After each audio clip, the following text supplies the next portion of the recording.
kita berikan sorak-sorai bagi Tuhan kita. Shalom.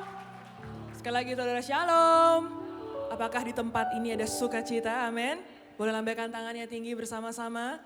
Berikan sorak-sorai sekali lagi bagi Tuhan kita Yesus Kristus. Dan mari bawa hati kita untuk memuji dan menyembah Tuhan hari ini.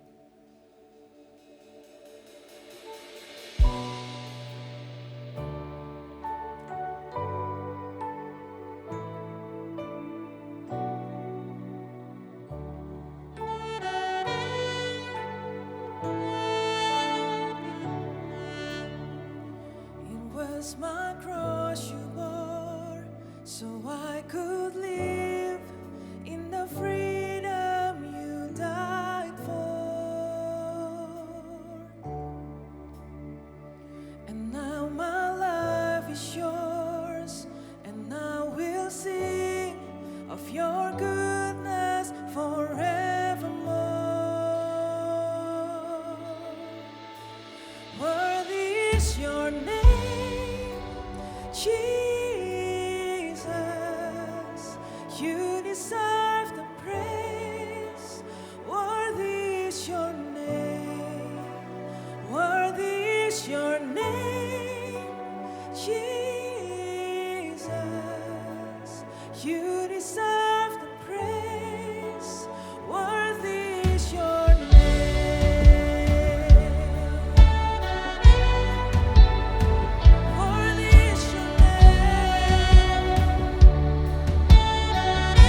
sama-sama nyanyi.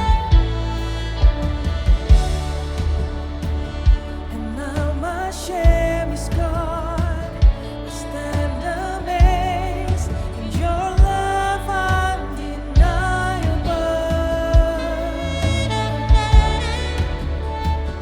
Your grace goes on, and I will sing of your goodness forevermore. Worthy is your name, Jesus, you deserve the praise. Worthy is your name, worthy is your name, Jesus, you deserve the praise. Worthy is your name, worthy is your name, Jesus, you deserve the praise. Worthy is your name, worthy is your name, Jesus, you deserve the praise. Worthy is your name. Oh, worthy is your name, worthy is your name, Jesus. Mari sama-sama bangkit berdiri saudara, angkat tanganmu. Be exalted now in the heavens as your glory fills this place. You alone deserve our praise. You're the name above all names. Be exalted now in the heavens as your glory fills this place. You alone deserve our praise. You're the name above all names. Be exalted now in the heavens as your glory fills this place. You alone deserve our praise. You're the name above all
He's worthy to be praised. Jesus, Jesus, we worship you. We worship you. 'Cause we honor you, Jesus.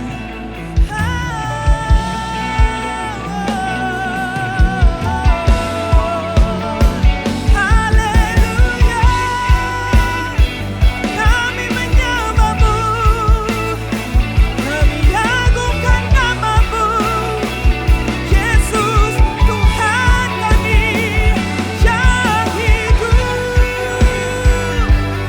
Haleluya.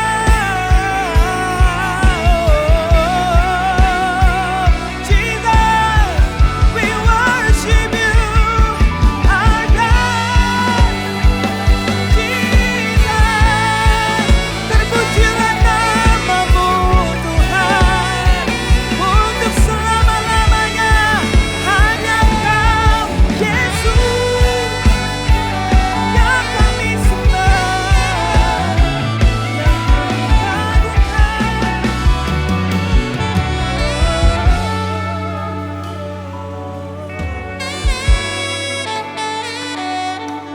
Jesus,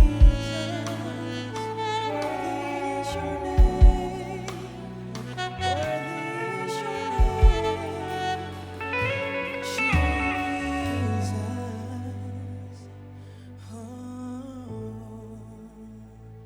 It's only you.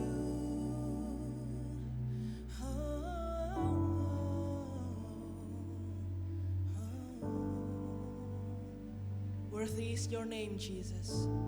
Saat ini dan selama-lamanya hanya Engkau Tuhan kami yang layak dipuji, disembah, dan menerima yang terbaik dari kehidupan kami. Terpujilah namamu Tuhan, kami rindu memujimu, kami rindu menyenangkan hatimu, dan bertahtalah Engkau di atas ibadah ini, di atas pujian kami dan penyembahan kami. Di dalam nama Tuhan Yesus, semua yang siap sama-sama katakan amin. Berikan sorak-sorai kemuliaan bagi Tuhan kita. Haleluya. Sama-sama tepuk tangan kita, saudara. Kita bersama-sama bersukacita. Sing it out.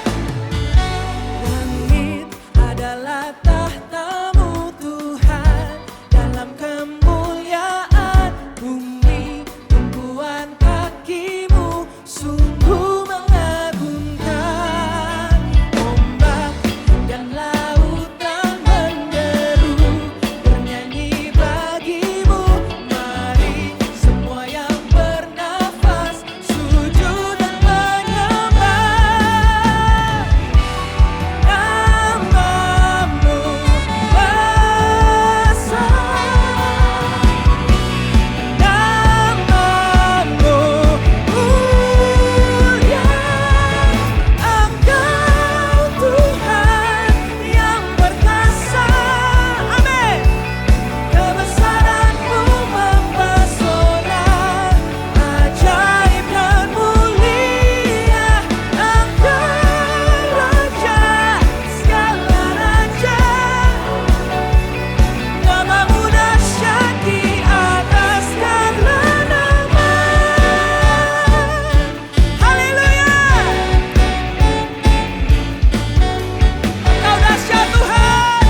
dahsyat. Haleluya.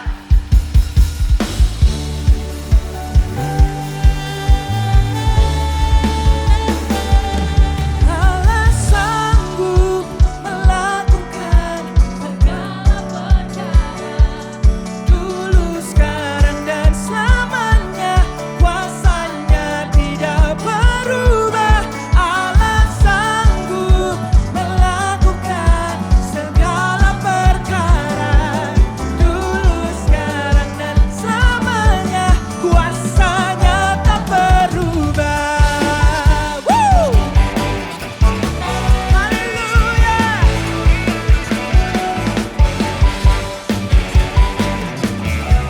Mari dengan segenap hatimu nyatakan.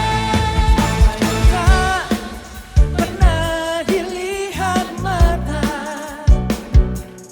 dan tak pernah didengar telinga, yang tak pernah timbul di dalam hati, semua disediakannya bagi yang mengasihi Dia. Sing. Allah sanggup melakukan segala perkara, sekarang dan selamanya. Kuasanya tidak berubah. Allah sanggup melakukan segala perkara, dulu, sekarang, dan selamanya. Kuasanya tak berubah. Allah kita, Allah yang sanggup. Haleluya. Mari dengan iman percayamu saudara nyatakan bersama. Tak pernah dilihat mata dan tak pernah didengar telinga, tak timbul di dalam hati, semua disediakannya bagi yang mengasihi Dia. Nyatakan. Allah sanggup melakukan segala perkara, dulu, sekarang, dan selamanya. Kuasanya tidak berubah. Allah sanggup melakukan segala perkara, dulu, sekarang, dan selamanya. Kuasanya tak berubah.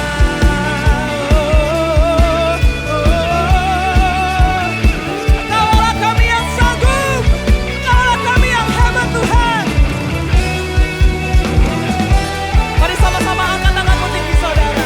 Dengan imanmu nyatakan. Allah sanggup melakukan segala perkara, dulu, sekarang, dan selamanya. Kuasanya tidak berubah. Allah sanggup melakukan segala perkara, dulu, sekarang, dan selamanya. Kuasanya tak berubah. Dulu, sekarang, dan selamanya. Dulu, sekarang, dan selamanya. Dulu, sekarang, dan selamanya. Kuasanya tak berubah. Amin, haleluya. Berikan sorak-sorai bagi Tuhan kita. Silakan duduk saudara.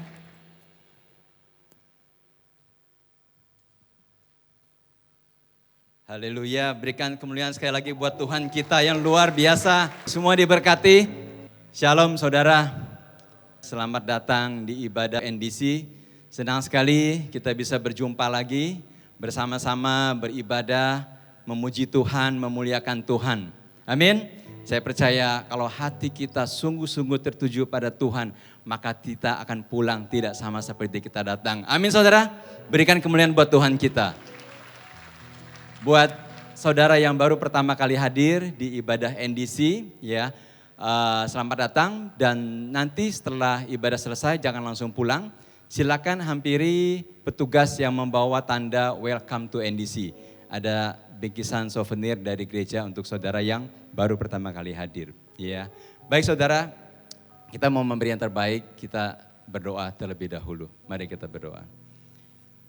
Bapak, terima kasih Tuhan untuk hari ini kalau kami boleh bersama-sama beribadah dengan luar biasa. Sungguh satu kebaikan dari Engkau Tuhan.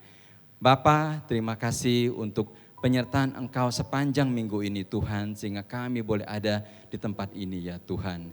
Dan Bapak, sebentar kami juga akan memberikan persembahan, biarlah Tuhan jamah hati kami agar kami boleh memberi dengan sukacita Tuhan. Karena kami percaya Tuhan, hati yang memberi dengan sukacita, Tuhan yang akan membalaskannya. Dan Bapa, kami yang menabur, kami juga pasti yang akan menuai Tuhan. Terima kasih Tuhan, kami berdoa mengucap syukur. Hanya dalam nama Tuhan Yesus Kristus, kita semua siap memberikan, kita katakan amin. Mari saudara, kita berikan persembahan kita melalui scan QR code yang ada di depan bangku saudara ataupun di layar.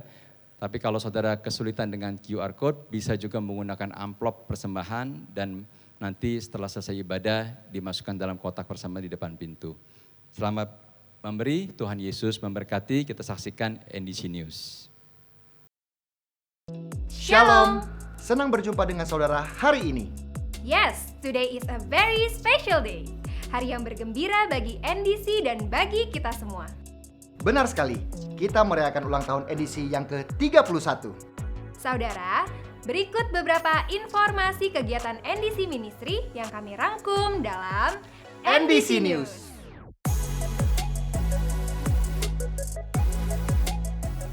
Gunakanlah aplikasi NDC untuk mengetahui jadwal ibadah dan melakukan seat booking. Ibadah Raya Sabtu pukul 11 diadakan di NDC Central Park. Ibadah terbuka bagi jemaat umum. Ibadah Usia Indah Kamis 13 Oktober pukul 10 bertempat di NDC Prisma akan dilayani oleh Pastor Teddy Arman dan disertai seminar bertema Hidup Sehat dengan Hydroponics bersama Bapak Wirawan Hartawan, pemilik Hydrofarm. NDC Woman dengan tema Rainbow diadakan pada Rabu 19 Oktober di NDC Central Park. Dilayani oleh Pastor Jesse Lantang, dan Kamis 20 Oktober di NDC Living World dilayani oleh Pastor Christopher Tapiheru. Ibadah diadakan pukul 10.30. NDC Kids membuka ibadah onsite untuk anak yang berusia 4 hingga 5 tahun dan 6 hingga 12 tahun. Syaratnya adalah anak sudah dapat mandiri tanpa pendamping yang menemani. Buatlah family profile yang terdapat di menu profile pada aplikasi NDC dari salah satu orang tua. Pastikan orang tua yang mendaftar seat booking hadir untuk melakukan scan QR NDC Kids. Ikuti Revival Night setiap Senin, Rabu, dan Jumat pukul 20 di YouTube channel NDC. Renungkanlah firman Tuhan melalui Revive dan Revive Talks yang tersedia di platform media sosial dan aplikasi NDC. Persepuluhan dan persembahan dapat diberikan dengan cara melalui kotak-kotak persembahan, melalui transfer bank ke rekening BCA, menggunakan mesin EDC BCA yang terdapat di counter, melalui website dan aplikasi NDC di menu giving, atau dengan melakukan scan kode QR menggunakan beberapa aplikasi berikut ini. Mari kita bawa persembahan kita kepada Tuhan dengan hati yang bersyukur. Shalom Jemaat NDC, apa kabar? Anda pemilik bisnis, entrepreneurs, atau baru mau bangun bisnis? Setelah membagikan 5 strategi praktis marketing and branding di NDC Marketplace sebelumnya, saya, Coach Yohanes G. Pauli, founder dari Gratio Practical Business Coaching, akan membagikan kepada Anda 3 strategi baru yang praktis bagaimana bangun sistem agar bisnis Anda bisa autopilot. Sehingga bisnis Anda bisa jalan sendiri tanpa harus selalu ada Anda di dalamnya. Bisnis bisa jalan sendiri, pemilik bisnis bisa jalan-jalan. Sampai ketemu ya, langsung di NDC Marketplace kali ini. Business is fun.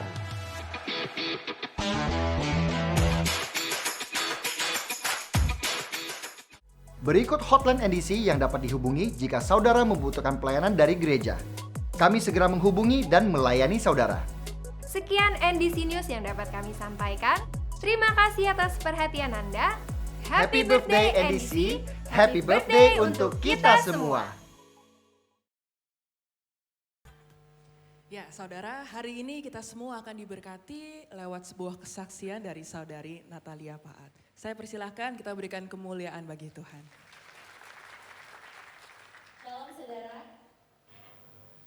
Ya, seperti tadi udah dikasih tahu, nama saya Natalia Paat. Profesi saya sekarang ini adalah seorang dokter.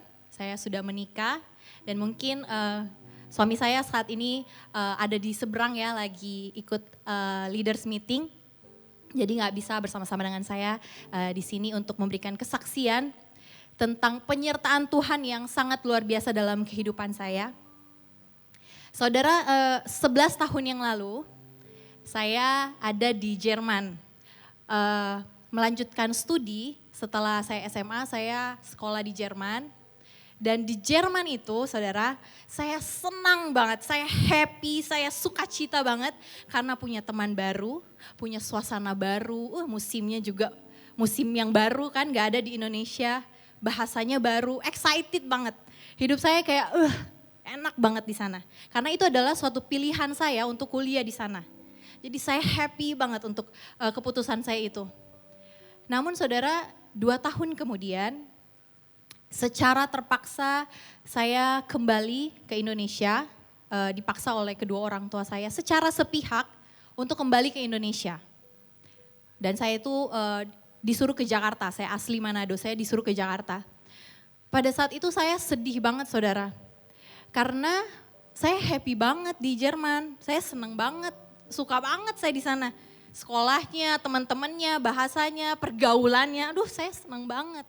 Tapi waktu saya dipulangin ke Indonesia, saya merasa hancur banget ini dunia. Tuhan, gak ada sukacita lagi di hidup saya. Saya mau kuliah lagi dari awal, saya udah bertahun-tahun di sana, ngapain saya kuliah lagi? Udah gak ada masa depan, saya udah ngelihatnya, udahlah buyar hidup saya. Singkat cerita, saya terpaksa kuliah, tetap terpaksa kuliah di Indonesia. Saya ambil kedokteran di Untar, di seberang ya. Saya ambil kedokteran di Untar. Kuliah kedokteran juga saya awal-awalnya gak mulus saudara. Banyak rintangan juga karena itu kan ada keterpaksaan ya.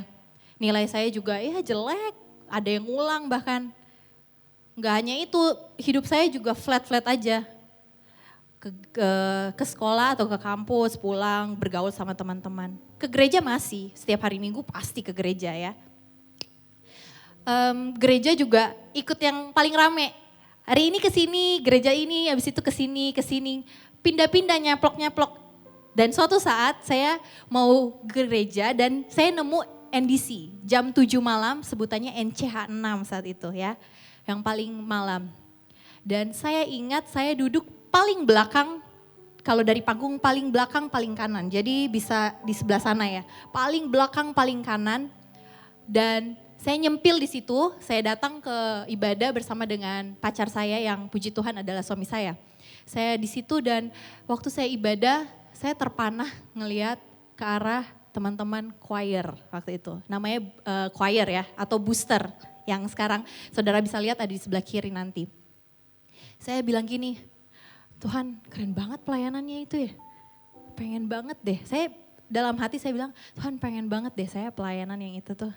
Pengen banget, kayak keren ya memuji Tuhan tapi kayak jadi semangat gitu.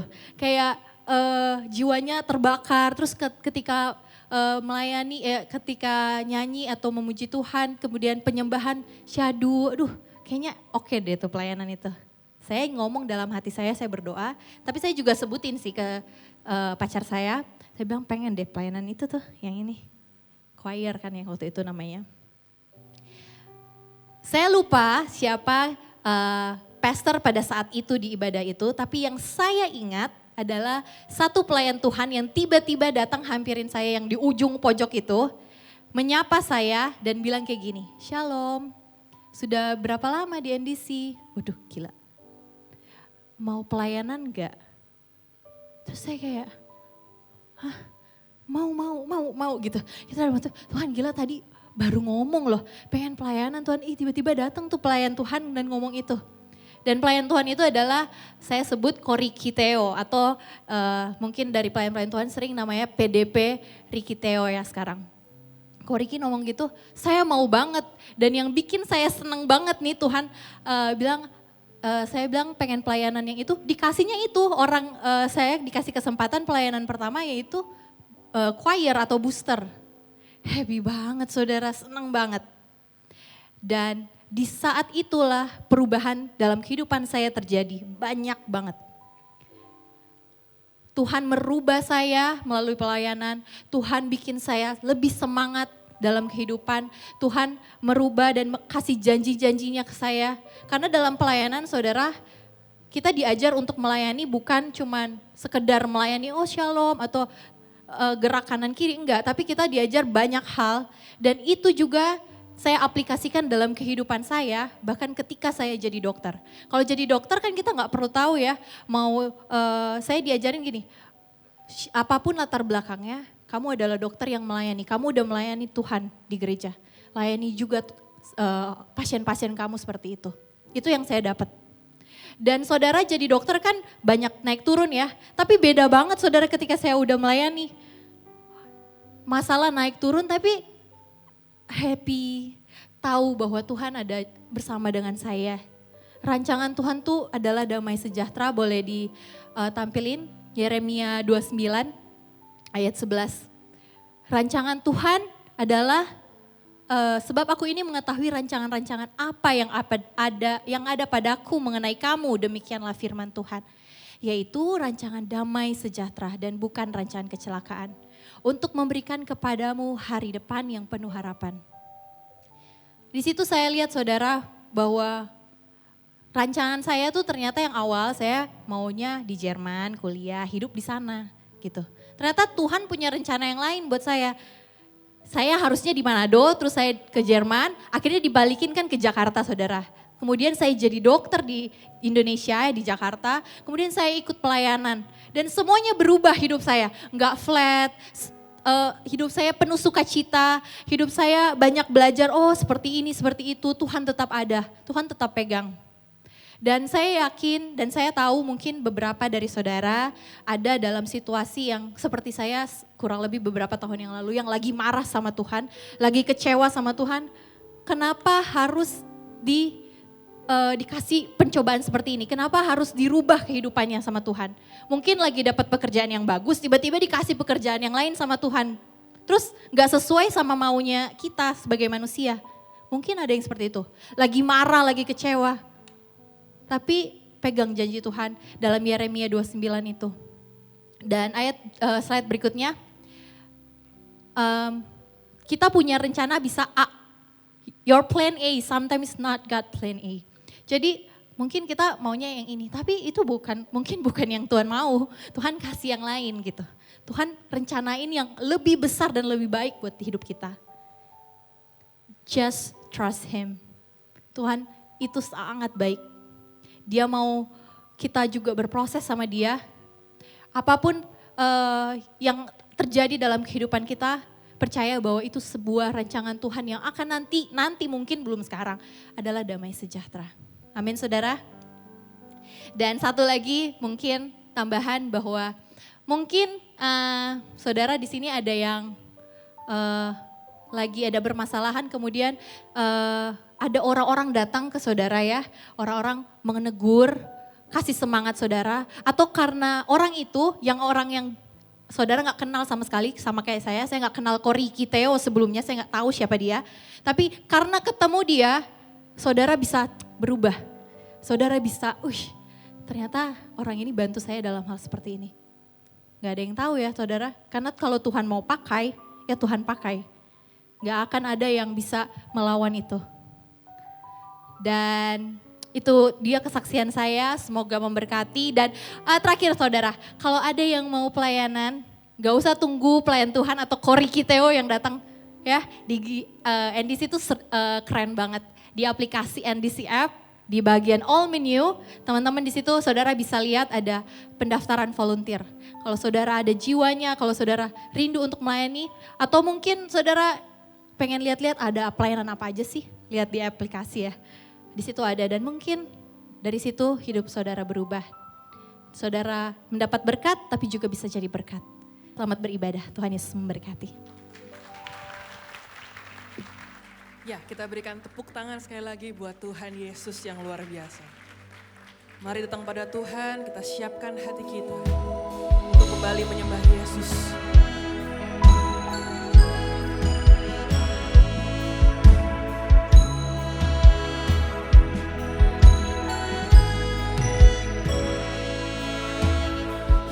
Yesus, kemuliaan-Mu pulihkan hatiku. Yesus, kemuliaan-Mu berkati hidupku. Panggil namanya Yesus. Yesus, kemuliaan-Mu pulihkan hatiku. Yesus, kemuliaan-Mu berkati hidupku. Lambaikan tanganmu tinggi, saudara. Segala pujian syukur bagimu. Kau hadir dalam hidupku. Kini ku datang sujud di hadapanmu, memujimu, menyembahmu. Yesus, ku menyembahmu. Mari sama-sama katakan.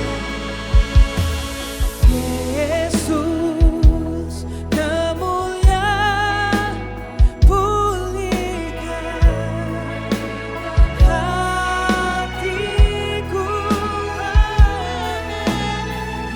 Yesus, kemuliaan-Mu. Mari sama-sama bangkit berdiri, saudara. Angkat tanganmu, serukan.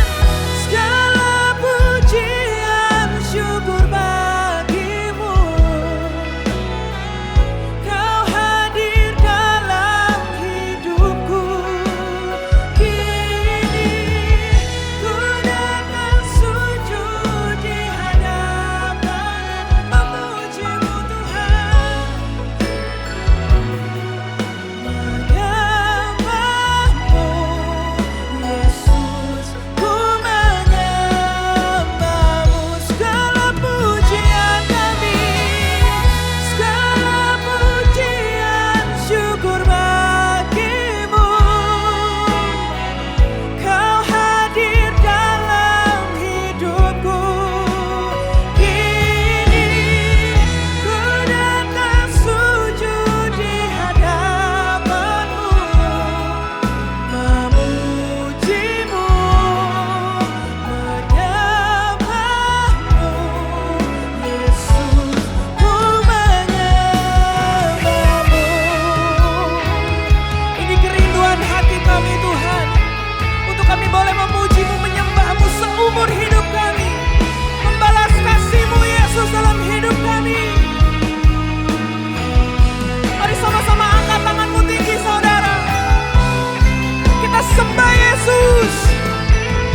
Serukan. Segala pujian syukur bagimu. Kau hadir dalam hidupku.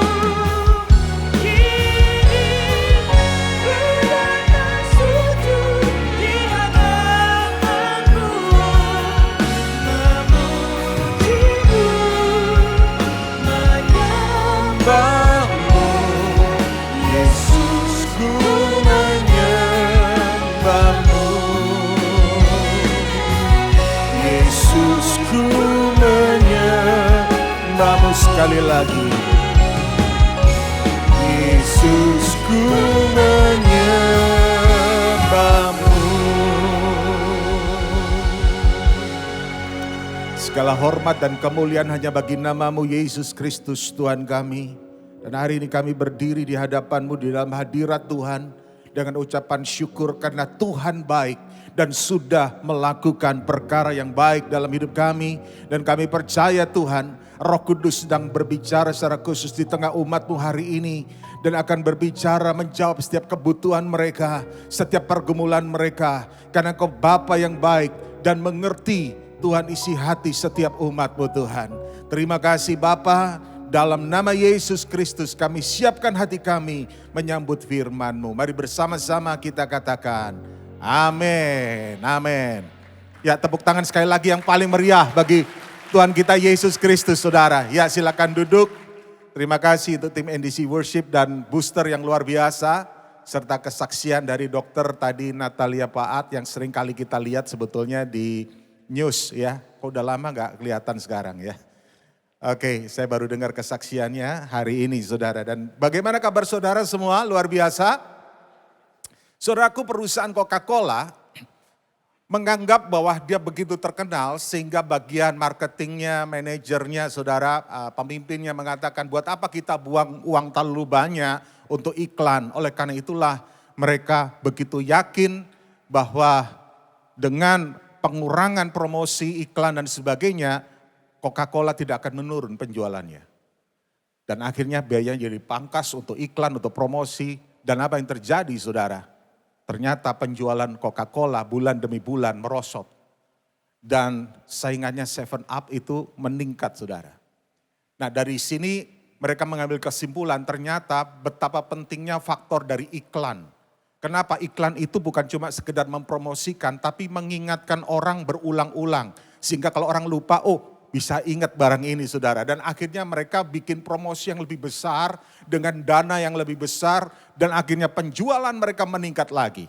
Dan demikian juga saudara di dalam hidup kita, banyak orang Kristen itu perlu diulang-ulang, diingatkan.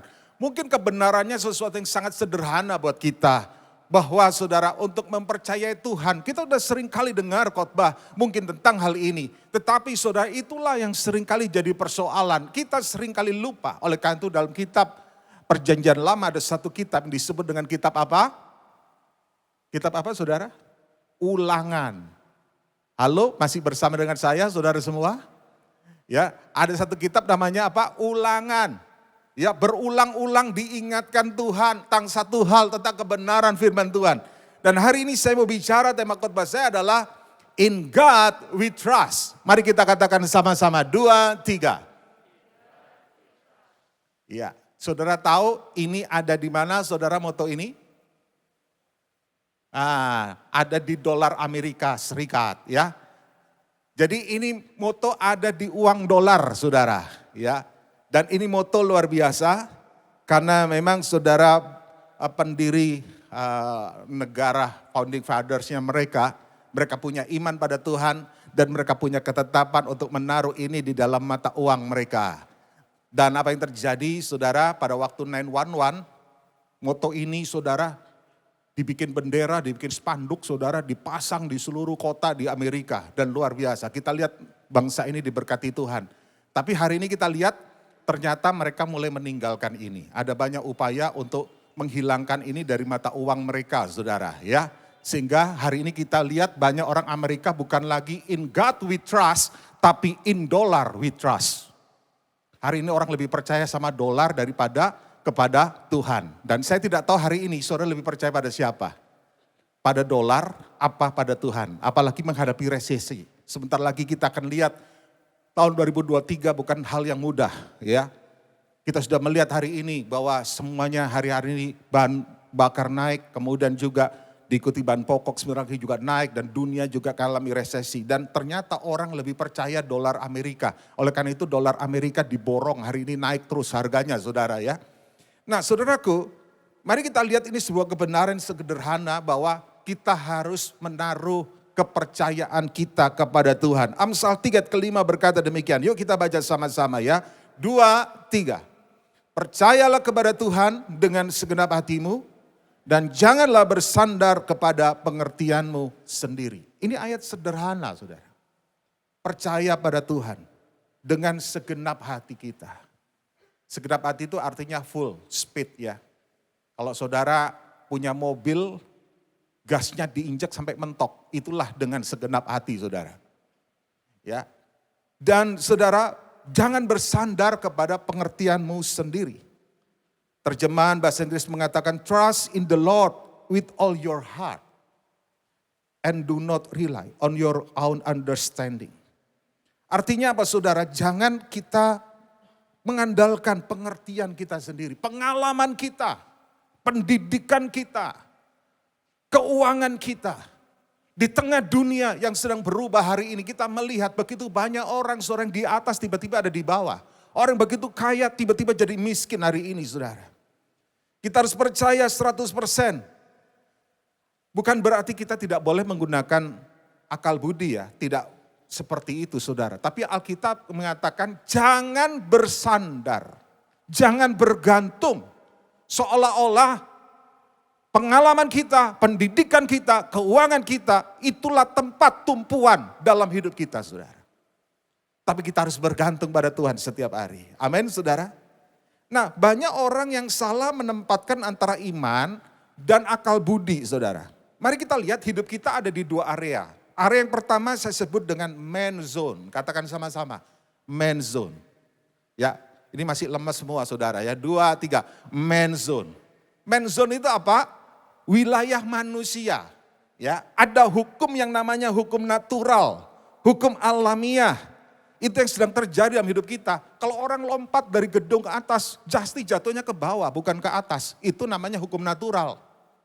Nah kita harus tahu kita hidup di dalam dunia yang ada hukum natural saudara. Kalau saudara misalnya hari ini gak jaga makanan, ya saudara tubuhnya bisa sakit, betul gak? Jangan ada orang, ini satu teman di Singapura WA saya. Pastor tolong doakan saya supaya saya kurus. Namanya ngeledek saudara. Saya jawab, gak butuh doa, butuh diet, butuh gak banyak makan. Kan gitu saudara. Jangan campur adukkan ada hukum natural dengan hukum yang lain. Ini hukum natural. Ya. Nah saudaraku, apalagi saya pernah diundang makan orang-orang Manado. Kalau orang Manado, oh tadi Pak orang Manado ya. Dulu jemaat saya orang Manado. Saya paling sering diundang makan karena saya doyan makan saudara. Ya. Dan kalau udah ketemu sama orang Manado lagi makan, waduh ikan cakalang saudara. B2, B3, B4. Pokoknya semua bisa dimakan oleh orang Manado kan. Dan waktu itu ada satu keluarganya berdoa dengan bersemangat. Doanya berapi-api mau makan. Kalau mau makan doanya semangat saudara. Ya dia berkata begini, aku berdoa dalam nama Yesus kolesterol mati. Aku berdoa darah tinggi denetralisir. Wah gitu doanya saudara. Nah saya mau katakan pada Anda sekalian, ada hukum natural yang bekerja di dalam dunia ini. Ya kita harus ngerti itu. Kalau kita nggak bisa ngelola bisnis dengan baik, ikutlah tadi seminar. Ya, bagaimana caranya mengelola bisnis? Artinya ada area di mana man zone, wilayah hukum natural bekerja. Tetapi saudara ada hukum yang lain, kita hidup di dalam area yang lain yang namanya God zone. Katakan sama-sama, 2, 3. God zone. Ini adalah hukum supranatural. Tempat yang namanya mustahil, tidak mungkin, terlambat. Disitulah wilayah Tuhan bekerja. Nah banyak orang gak seimbang, gak balance. Ya, kita harus sadar ada wilayah yang lain. God zone. Wilayah Tuhan bekerja. Hidup kita jadi orang Kristen menjadi ringan. Kenapa? Karena kita meletakkan masalah pada tempatnya. Kalau kita ada masalah yang harus dibereskin, dengan sesuatu hal hukum natural, selesaikan hukum natural. Tapi ketika kita sadar, nggak mungkin, saya sudah melakukan ini nggak bisa. Maka apa yang harus saudara lakukan? Tempatkan masalah saudara pada tempatnya. Ini areanya, wilayahnya Tuhan. Nah ngerti nggak saudara? Oleh karena itulah Martin Luther pernah berkata, aku mengerjakan apa yang aku bisa kerjakan. Selebihnya urusanmu Tuhan. Jadi orang Kristen ente enggak saudara? Aku mengerjakan apa yang bisa aku kerjakan. Selebihnya urusanmu Tuhan. Nah itulah saudara. Saya enggak tahu hari ini. Hidup saudara berat, hidup saudara stres. Engkau penuh putus asa, kecemasan, kekhawatiran. Karena saudara menanggung semua masalah. Seolah-olah engkau bisa handle semua persoalan dengan kekuatan saudara. Ada satu wilayah, ada satu keadaan, satu kondisi sebetulnya ini bukan urusan saudara. Udah, saudara nggak usah pusing. Saudara hanya belajar in God we trust. Kita katakan sama-sama, 2, 3. In God we trust. Belajar untuk kita percaya pada Tuhan. Nah ini memang nggak gampang saudara. Ini memang nggak mudah. Ya, kalau orang lagi happy, baik semuanya, nggak ada masalah. Tapi ketika saudara terpuruk, bisnismu morat-marit, hidupmu sedang berantakan hari ini. Saya katakan nggak mudah saudara. Tetapi disitulah Tuhan sedang menantang iman dan kepercayaan kita. Satu hari saya pernah ketemu seorang pengusaha. Dulu saya kan menggembalakan jemaat saudara. Di tahun 2097 ya sampai 2005. Tuhan mempercayakan saya satu pelayanan. Jadi saya menggembalakan jemaat sendiri dulu. Dan saya bikin doa semalam suntuk. Dan saya ketemu seorang orang yang hebat saudara. Pendidikan dari luar negeri, punya bank saudara. Dan istrinya mempertemukan karena suaminya kena insomnia, gak bisa tidur. Dan dia bilang begini bahwa saya buka usaha Pak di Cina. Tapi saya mengalami masalah nih. Dilanjutin, uang makin banyak habis, diberhentikan, udah sayang uangnya seperti itu. Jadi itu yang membuat saya stres, gak bisa tidur berhari-hari. Saya stres cari caranya, jalannya gimana supaya bisa handle persoalan ini. Saya bilang, Pak, Bapak udah cari jalannya ketemu gak? Gak ketemu Pak. Oleh karena itu saya mengajak Bapak ikutlah doa semalam suntuk. Dan saya minta Bapak jadi pengurus di situ. Loh kenapa Pak? Ya Bapak cocok udah gak tidur berhari-hari. Iya kan? Daripada gak tidurnya mikirin, kan ini kan udah gak bisa kita apa-apain. Ikut doa semalam suntuk, Bapak jadi pengurus di situ. Itu udah paling bagus. Waduh, jadi pengurus akhirnya saudara. Dan singkat cerita, dengan melalui doa Tuhan kasih hikmat caranya gimana saudara. Nah saya mau beritahu pada Anda sekalian, dengar baik-baik, hidup ini saudara, hidup menjadi ringan ketika kita menempatkan persoalan pada tempatnya. Yang ngerti katakan amin, berikan kemuliaan bagi Tuhan saudara. Coba kita lihat firman Tuhan banyak berbicara tentang akibat ketidakpercayaan. Jadi gini saudara, kalau kita gak percaya sama Tuhan, kita terlalu mengandalkan pengertian, pengalaman kita, ya, keuangan kita. Seperti tadi, area kita hanya di main zone saja. Maka saudara yang terjadi, mari kita akan lihat Matius 13:58, ya kita baca sama-sama. 2, 3, dan karena ketidakpercayaan mereka, tidak banyak mujizat diadakannya di situ. Ada satu kota yang namanya Nazaret, mereka sudah dengar Yesus melakukan banyak mujizat ya. Orang buta, orang lumpuh, orang yang sakit semua saudara ngalami mujizat. Tapi di kota ini Nazaret, dia tidak banyak melakukan mujizat. Kenapa? Karena orang Nazaret itu tidak percaya. Mereka mikir gini, ini tukang kayu. Mereka tahu Yesus kan dibesarkan di Nazaret, betul gak? Sehingga mereka ngelihat, nganggap enteng, nganggap kecil. Oh siapa tuh orang tuanya saya tahu. Sehingga mereka gak percaya saudara. Oleh karena itulah tidak banyak mujizat terjadi di situ. Coba kita lihat Roma 11 ayat 20. Kita baca sama-sama ya, 2, 3. Baiklah mereka dipatahkan karena ketidakpercayaan mereka dan kamu tegak tercacak karena iman. Jangan kamu sombong tetapi takutlah. Ini bicara tentang bangsa Israel. Bangsa Israel bangsa pilihan. Tapi karena ketidakpercayaan mereka, mereka harus mengalami hukuman. Ya, hukumannya apa? Bayangin bangsa pilihan Tuhan saudara, tapi harus mengalami begitu banyak penderitaan. Itu karena ketidakpercayaan mereka. Mereka berputar-putar 40 tahun di padang gurun. Dan Anda bayangkan, dari 2 juta orang yang keluar dari Mesir berputar-putar di padang gurun, yang masuk Kanaan cuma 2. Gak ada 1%-nya saudara. Kenapa? Ketidakpercayaan mereka. Oleh karena itu Ibrani 3:18-19 berkata begini. Yuk kita baca ya. 2, 3. Dan siapakah yang telah ia sumpahi bahwa mereka takkan masuk ke tempat perhentiannya? Bukankah mereka yang tidak taat? Demikian kita lihat bahwa mereka tidak dapat masuk oleh karena apa?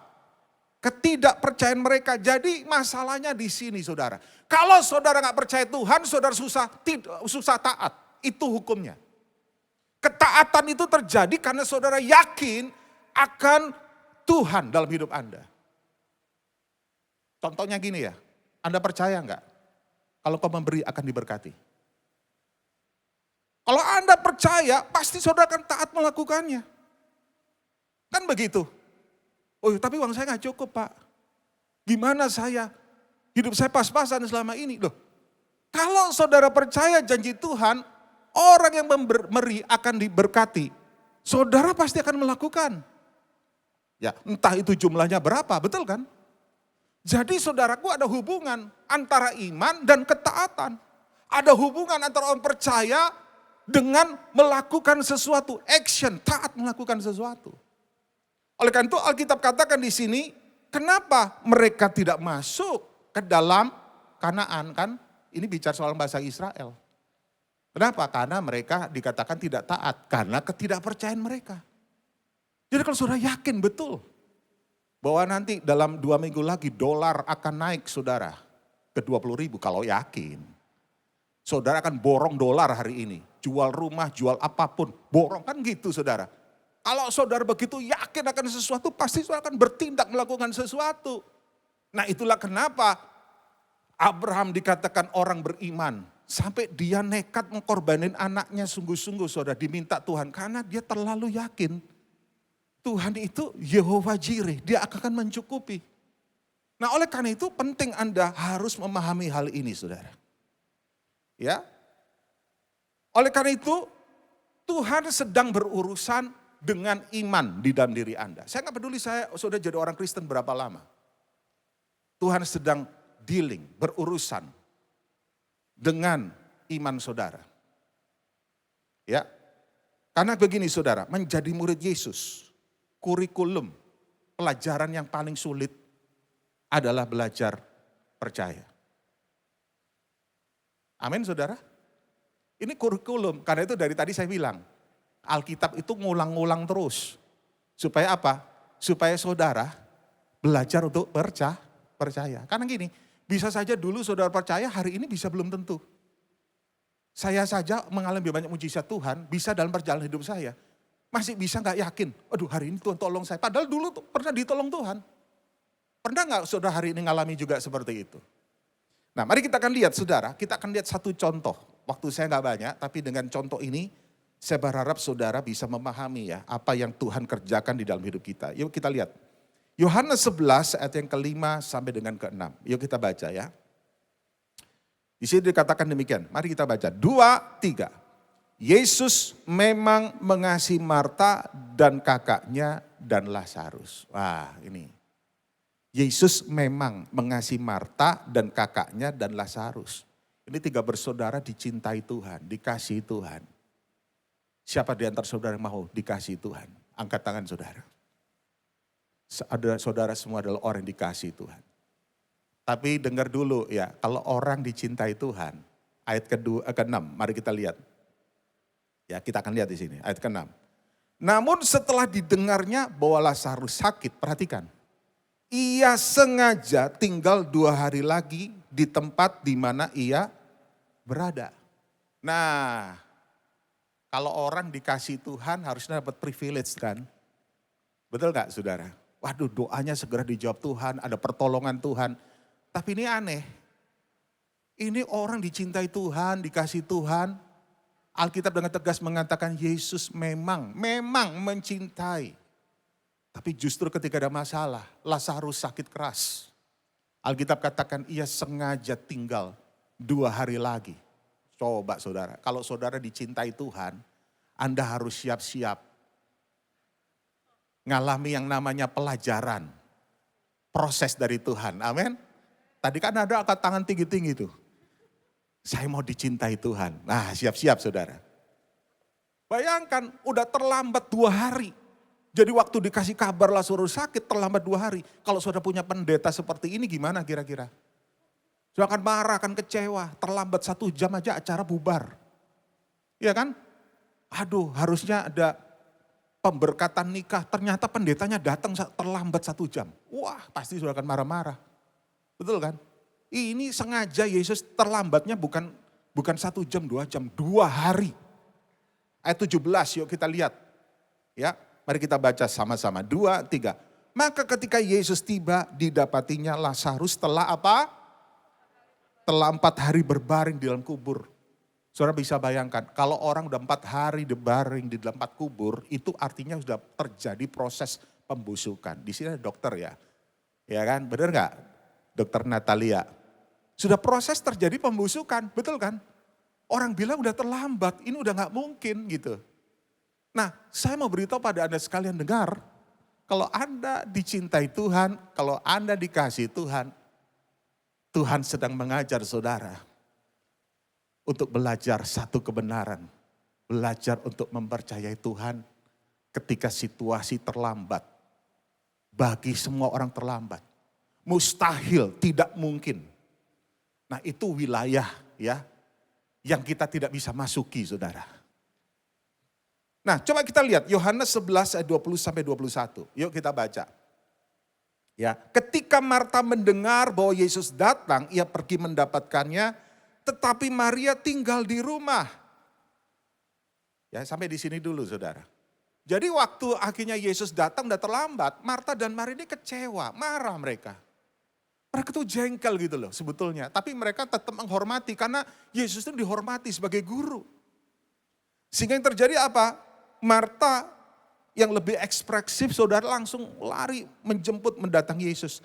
Tapi Maria saudara yang lebih introvert ya. Dia mungkin bukan orang yang lalu cepat meresponi, mengekspresikan sesuatu. Nah saudaraku, dalam ayat 21 perhatikan ada satu statement di sini yang menarik ya, kita baca sama-sama ya, 2, 3. Maka kata Marta kepada Yesus, Tuhan, sekiranya engkau ada di sini, saudaraku pasti tidak mati. Ayat 32, yuk kita baca. Ini pernyataan Maria juga. Akhirnya Maria yang udah di dalam rumah males keluar, mager saudara. Udah kecewa gitu sama Yesus. Hanya dibilang sama Marta, itu ada guru, kamu datengin dong gitu kan. Nah ayat 32 yuk kita lihat. Kita baca 2, 3. Setibanya Maria di tempat Yesus berada dan melihat dia, tersungkurlah ia di depan kakinya dan berkata kepadanya, Tuhan, perhatikan kalimatnya sama, sekiranya engkau ada di sini, saudaraku pasti tidak mati. Saya mau tanya pada saudara ya, kira-kira Marta Maria ini beriman gak? Percaya gak pada Yesus? Beriman gak? Percaya gak sama Yesus? Percaya. Kenapa percaya? Mereka berkata, Tuhan, seandainya engkau ada di sini, saudaraku pasti gak akan mati. Artinya mereka percaya kalau Yesus datang masa mereka selesai. Tapi hari ini terlambat, mustahil. Nah aneh saudara, di satu segi mereka percaya, tapi di segi lain mereka tidak percaya. Bingung gak saudara? Nah ini masalahnya. Mereka hanya percaya berdasarkan pengalaman yang sudah mereka alami. Mereka tahu kalau seorang saudara sakit, selama masih sakit belum mati, itu masih bisa disembuhkan Tuhan. Nah ini masalahnya, Marta Maria ini saudara beriman, percaya. Tapi saudara, Tuhan sedang memperbesar sesuatu yang lebih besar dalam hidup mereka saudara. Mereka hanya membatasi kuasa Tuhan. Kalau selama masih sakit, gak sampai mati. Matinya juga gak tanggung-tanggung, udah 4 hari udah terjadi pembusukan. Saya tahu karena saya pernah pergi ke kamar mayat di RSCM. Yang udah 4 mati gak diapa-apain saudara. Kalau geletak tuh, kalau saudara mau lihat mayat ya pergilah ke RSCM. Supaya kita lebih sadar hidup kita betapa fragile, begitu rapuh. Saudara lihat korban kecelakaan lalu lintas digeletakin aja tuh. Dulu ya, saya gak tahu sekarang. Ya kan? Udah 4 hari, saudara terlambat. Jadi mereka pikir gak mungkin, mustahil. Udah terlambat udah 4 hari, gimana? Nah ini masalahnya saudara. Mereka hanya percaya sebatas apa yang mereka pernah alami. Oleh karena itu gak heran ada satu ayat Markus 9 ayat 24. Saudara bisa catat saja di rumah, baca di rumah ya. Ada satu pernyataan begini, aku percaya, tolonglah aku yang tidak percaya ini. Loh aneh saudara. Aku percaya, tolonglah aku yang tidak percaya ini. Markus 9 ayat 24. Jadi ada orang-orang yang percaya, tapi di satu segi dia juga tidak percaya. Nah ini terjadi dialami oleh Marta dan Maria. Gini, ada satu tes saudara. Saya mau tanya pada saudara sekalian. Coba tolong ditampilkan, ini gambar apa ya? Ini gambar apa? Ayo, gambar apa? Ikan. Ya. Dengan gambar gini aja kita langsung tahu gambar ikan. Saya pertanyaannya sederhana gini. Kira-kira telinganya ikan ada di mana, saudara? Ayo jawab, saudara, telinganya ada di mana? Ya, saya yakin, saya pasti dalam bayangan saudara, saya udah kasih gambaran lah. Karena waktunya nggak banyak ya, jadi mungkin harusnya saudara gambar gitu. Tapi saya langsung bisa ngerti pikiran saudara. Coba gambar berikut. Telinganya di mana, saudara? Apa benar di situ? Ya, emang gua pikirin, Pak, telinga ikan di mana? Ya nggak apa-apa dong, saudara. Kita kan hari ini lagi bahas khotbah kan. Ya, kan saudara nggak pernah kepikir kan ikan telinganya di mana. Tapi dalam bayangan saudara, saudara ngelihat anjing, telinganya ada di sini, matanya di sini, hidungnya di sini kan begitu kan. Lihat kucing, matanya juga di sini, hidungnya pasti telinganya di sini. Dalam gambaran banyak orang ketika dites, ternyata gambarnya sama. Lihat ikan, itu telinganya juga ada di situ. Padahal itu bukan telinga, itu insang. Kalau gitu telinganya di mana, Pak? Nah, nanti saudara lihat ada garis memanjang dari garis horizontal ya, dari insang sampai ke buntut itu ada syaraf-syaraf pendengaran ikan. Ternyata telinganya seperti itu, saudara.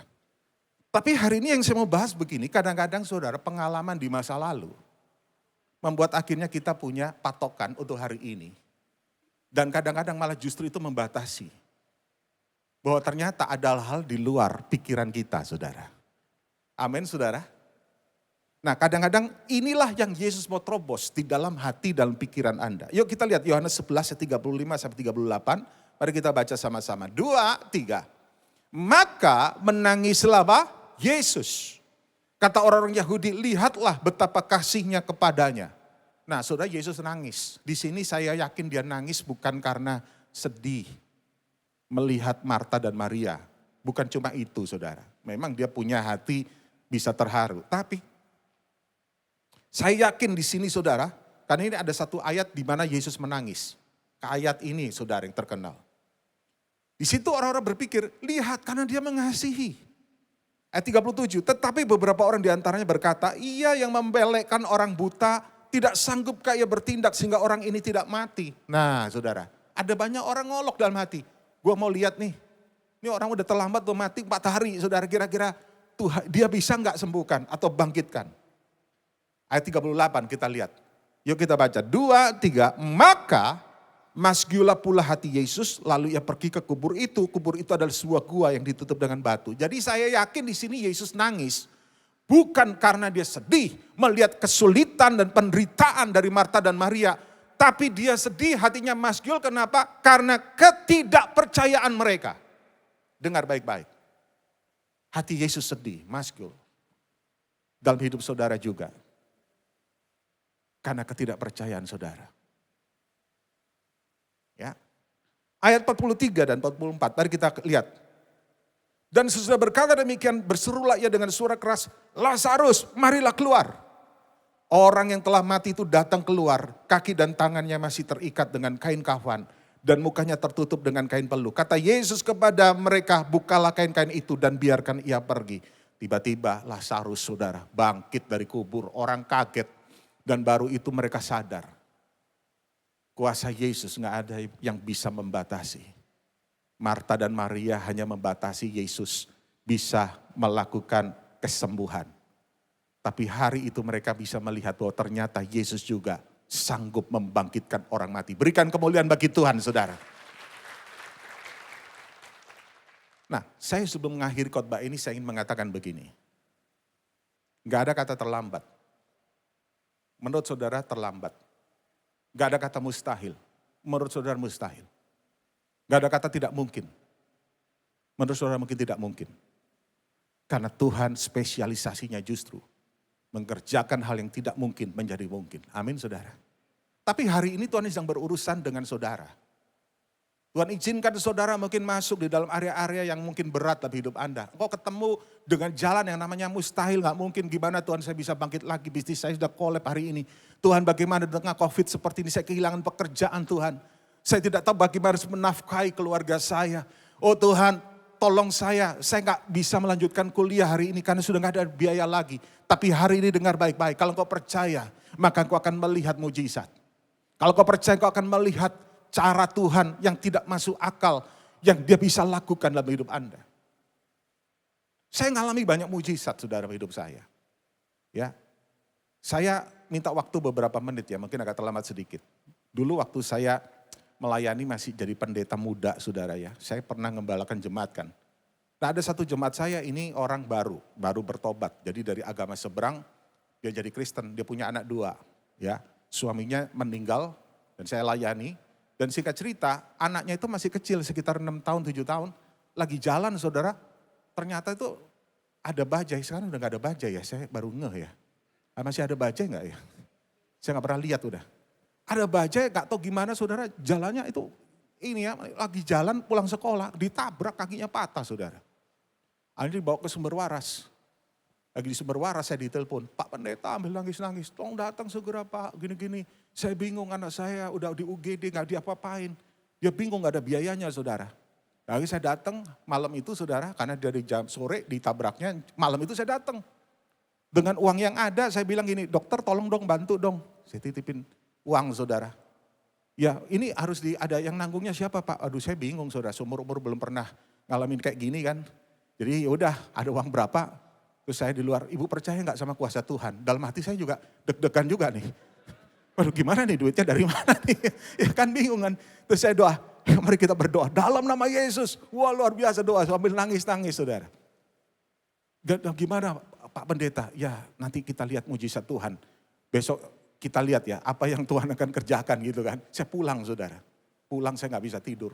Saya doa Tuhan, ini gimana nih Tuhan.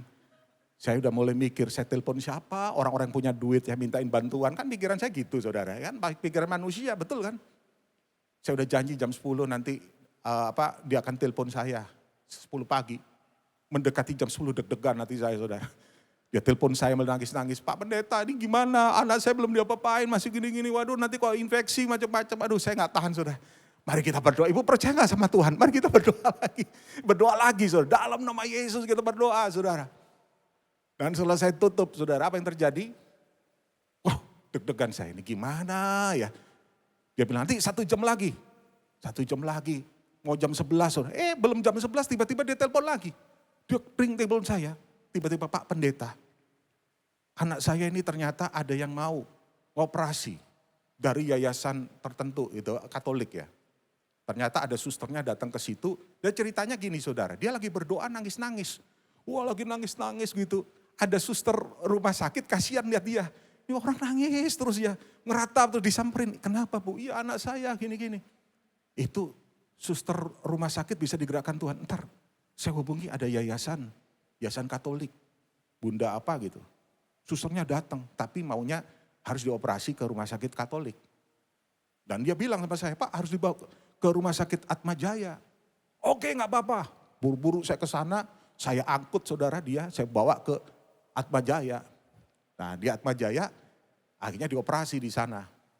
Nah sambil nunggu di tempat parkir, saya ngobrol-ngobrol sama ibu tadi, kemudian saya keluar, saya jalan ke tempat parkir. Nungguin kan? Nah lagi nunggu, tiba-tiba ada dokter saudara datang. Di tempat parkir tiba-tiba nyapa saya, Pak Yosua ya? Yang di Naviri ya? Oh iya. Pak ingat gak sama saya? Oh, gak ingat saya. Saya dulu pernah di UN Bapak, waktu koas, calon dokter saya pernah konseling sama Bapak. Oh gitu ya. Oh iya Pak, saya sekarang praktek di itu Sumber Waras. Oh kenapa kok bisa datang ke sini?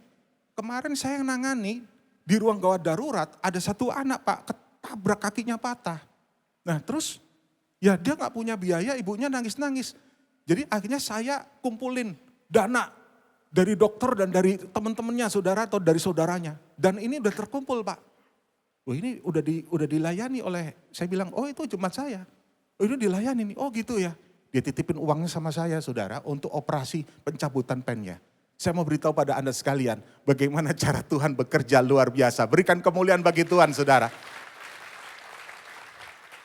Saya mau tunjukkan pada Anda sekalian bahwa nothing is impossible. God is able. Dan sekali lagi, hal yang penting adalah bagi orang percaya tidak ada yang mustahil. Yuk kita lihat Yohanes 11:15, pemain musik bisa maju ke depan. Coba kita lihat, kenapa sih Tuhan izinkan Marta dan Maria harus mengalami seperti ini. Dan murid-murid Yesus yang menyertai juga, kenapa Tuhan izinkan seperti ini. Yuk kita baca sama-sama, Yohanes 11:15, 2, 3. Tetapi syukurlah aku tidak hadir pada waktu itu. Sengaja Yesus terlambat dan bilang, syukur aku gak hadir pada waktu itu. Kenapa? Sebab demikian lebih baik bagimu supaya kamu dapat apa? Supaya kamu dapat apa? Yang lebih kencang. Supaya kamu dapat apa?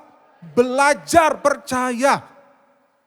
Hari ini Tuhan izinkan hal yang mustahil tidak mungkin.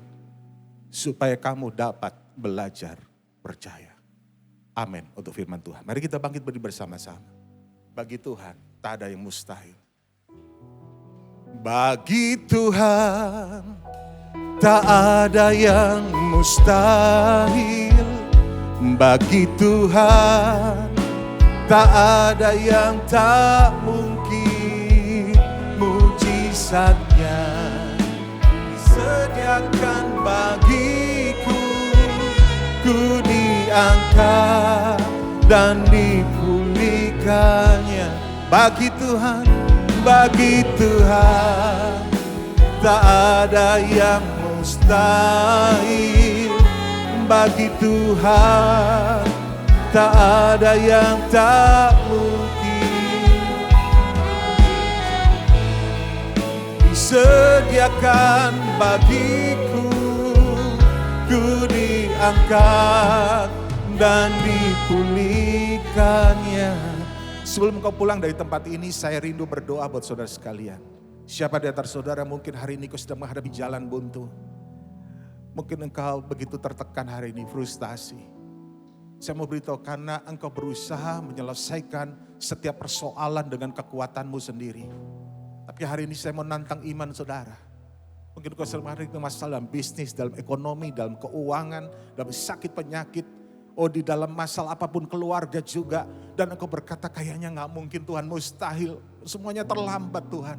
Tapi hari ini dengar, Allahmu sanggup membuka terobosan-terobosan. Dia master of breakthrough. Dia sanggup mengerjakan hal yang tidak mungkin menjadi mungkin. Angkat tanganmu, siapa yang mau didoakan, angkat tanganmu tinggi-tinggi. Dan hari ini sebelum kita pulang, saya mau berdoa buat saudara sekalian. Engkau yang mengangkat tangan dengan cepat maju ke depan. Dengan cepat kau maju ke depan. Mari saudara, dengan rendah hati cepat maju ke depan. Saya berikan waktu saudara, dengan cepat maju ke depan. Supaya kita bisa mendoakan saudara dengan segera. Para pengurus akan mendoakan Anda. Silakan maju ke depan saudara. Siapa yang mau didoakan? Mungkin engkau sedang bergumul tentang sakit penyakit, tentang jodoh, mungkin tentang keuangan, tentang apapun juga. Hari ini datang karena kuasa Tuhan jauh lebih besar. God is greater than any problems I have. Allahku lebih besar dari segala persoalanku. Aku mampu dan aku sanggup. Haleluya Tuhan Yesus. Terima kasih Bapa. Terima kasih Tuhan. Terima kasih Bapa.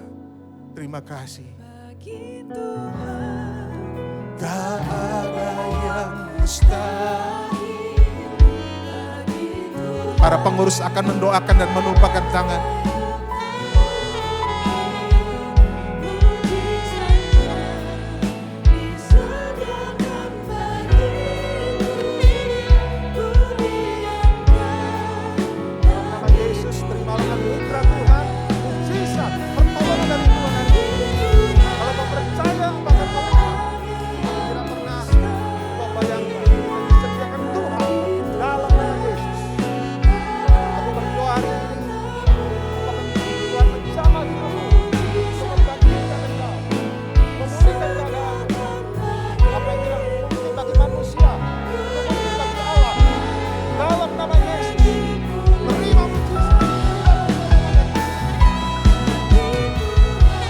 Yang sudah didoakan bisa kembali ke tempatnya.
Haleluya. Mari ambil waktu 1-2 menit ini untuk saudara bersyukur pada Tuhan. Haleluya. Terima kasih Tuhan. Oh, bersyukur, percaya doamu dijawab oleh Tuhan siang hari ini. Percaya dengan iman, apa yang kau rindukan Tuhan mengadakannya dalam hidupmu. Terima kasih Tuhan, haleluya. Terima kasih Yesus, terima kasih Tuhan. Terima kasih Tuhan. Hari ini Tuhan kami pulang dengan iman, kami percaya Tuhan bahwa apa yang belum pernah kami dengar, apa yang belum pernah kami lihat, dan apa yang belum pernah kami dengar di dalam hati kami, itu dia yang disediakan Tuhan bagi orang yang mengasihi Dia. Dan mereka pulang menerima apa yang mereka doakan. Dan biar percaya, sekalipun Tuhan tidak ada tanda-tanda, tapi aku percaya di ujung, di akhir semuanya, kami akan melihat mujizat dan kuasa Tuhan dinyatakan. Terima kasih Bapa, terima kasih. Mari saudara yang kekasih dan Tuhan, arahkan hatimu. Terimalah segala berkat, damai sejahtera, anugerah dari Allah Bapa yang di sorga. Cinta kasih sayang di dalam Yesus. Persekutuan di dalam Roh Kudus menyertai hidup saudara. Mulai dari sekarang sampai selama-lamanya. Mari bersama-sama kita katakan amin. Hidupku mengenapi firman-Mu, Tanda mujizat sertai tiap langkahku. Kau bersamaku di dalamku, jadi bukti kebesaran-Mu. Tuhan Yesus memberkati.